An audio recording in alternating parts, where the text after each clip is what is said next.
অসাধারণ একটি অভিজ্ঞতার সম্মুখীন হচ্ছি। পায়ে হেঁটে নদী পারাপার হব এখন। এই যে আমি দেখতেছেন আমি যে এখানে পার হচ্ছি, এটা হচ্ছে একটা নদী, সোমেশ্বরী নদীর আর কি যে ধারাটা ওইটা এখানে আসছে। তো এটা পার হয়ে আমরা পাঁচগাঁওয়ের উদ্দেশ্যে যাচ্ছি আর কি। তো এটা পায়ে হেঁটে নদী পার হওয়াটা আসলে একটি অসাধারণ অভিজ্ঞতা। কাজু আসতে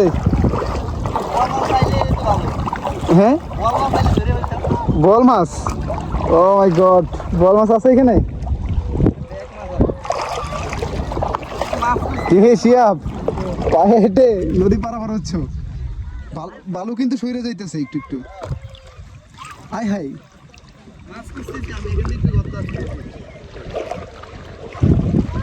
এই যে গারো পাহাড়ে যে দাঁড়ায় ওই যে